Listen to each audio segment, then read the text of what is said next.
court of Lysandra smelled of lavender and lies.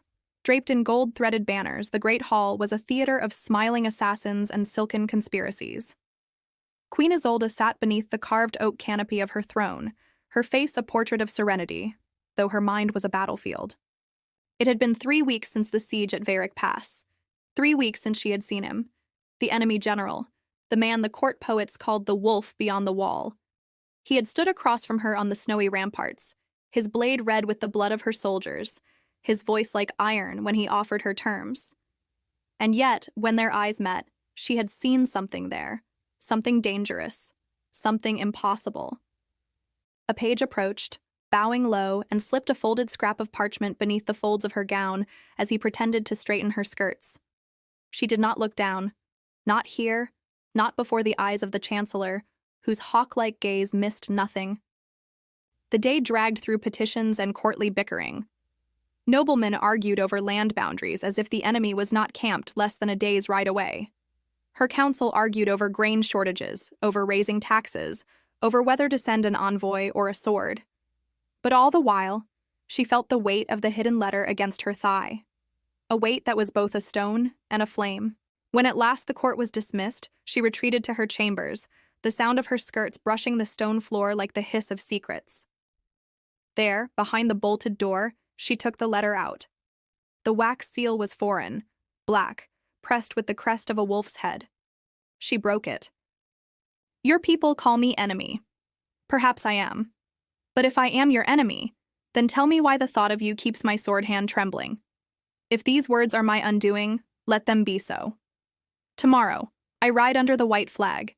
Meet me at the ruins of St. Clarion." Her breath caught. This was madness. It was a trap. It was treason. And yet, she traced the edges of the parchment as if the paper itself were warm from his hand.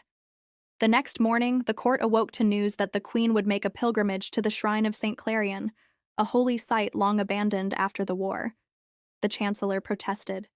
The guards protested. She ignored them all. The shrine lay in a valley shrouded with winter mist. The marble columns were broken, the once gilded altar tarnished by time.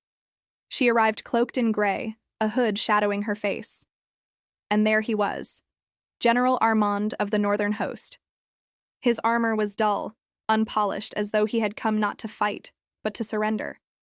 "Your Majesty," he said, bowing low. The wind pulled at his dark hair, and for a moment the hard lines of his face softened. "I thought you would not come." "Neither of us should be here," she replied. "And yet here we are."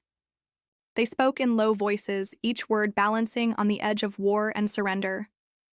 Armand told her of the suffering in his lands, of the hunger, the frost, the toll of endless campaigns.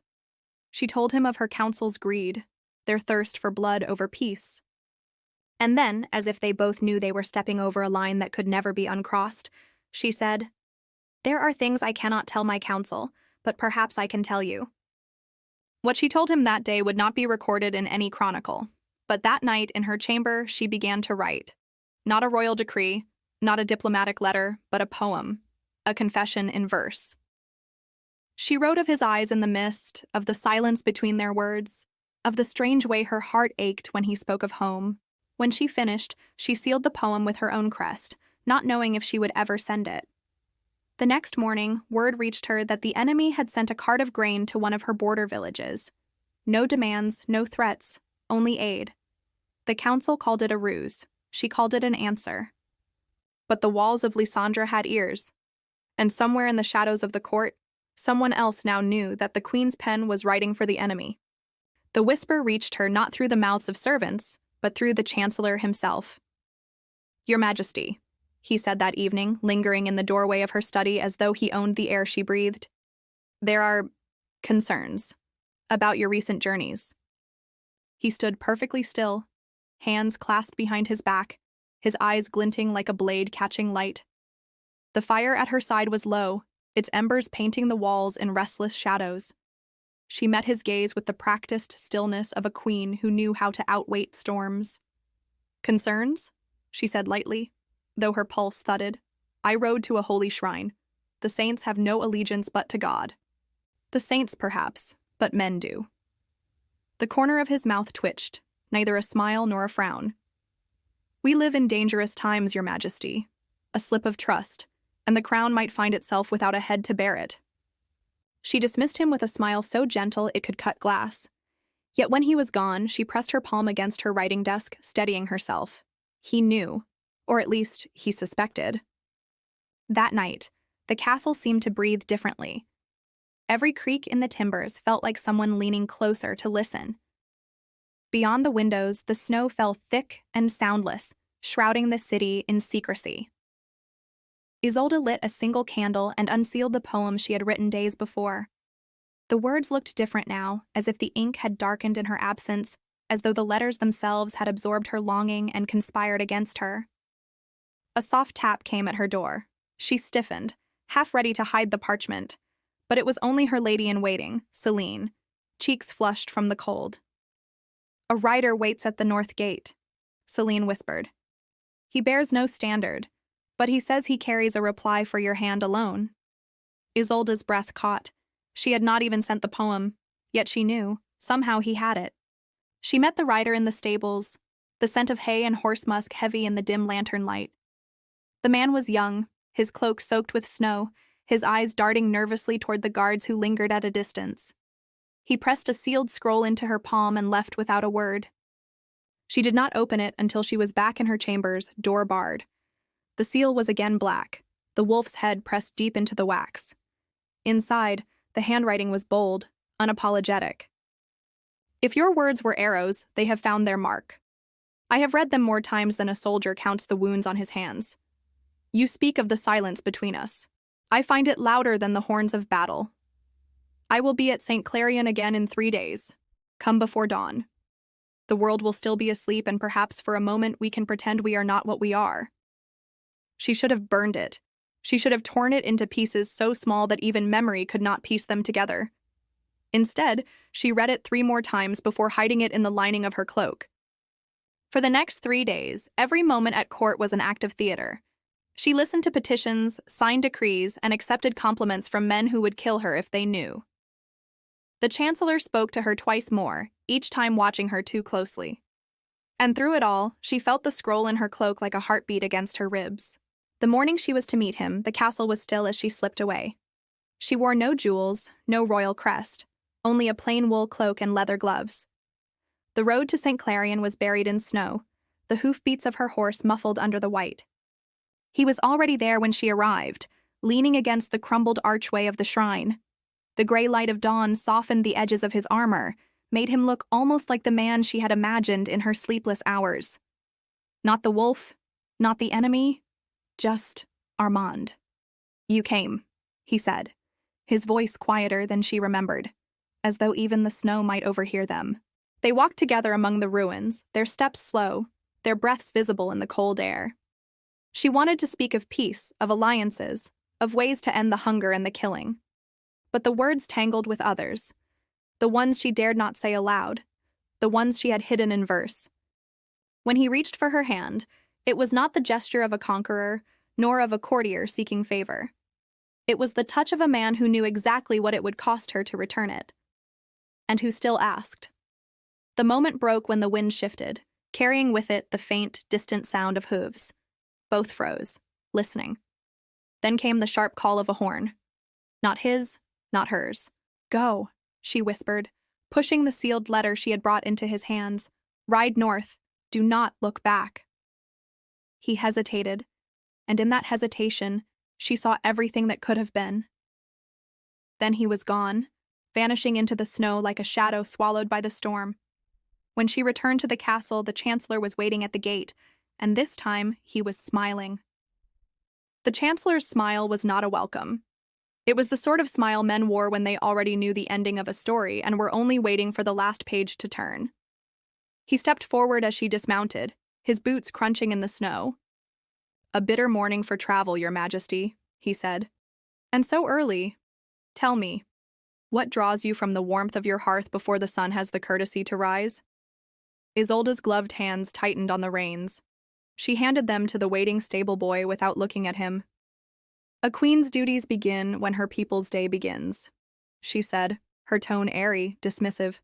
"Ah, He followed her up the steps toward the keep, his voice light, his words sharpened to cut without breaking skin. And yet the people tell me the road north is impassable this time of year. Curious, then, that a writer swears he saw two cloaked figures at the ruins of St. Clarion this dawn. She did not break stride. Then your writer should be more careful with his tales. The snow plays tricks on the eyes. But that night, she slept with one hand beneath her pillow, fingers resting on the dagger she had not carried in years. For 2 days, there was silence. No word from Armand, no hint of what he had done with the letter she had pressed into his hands.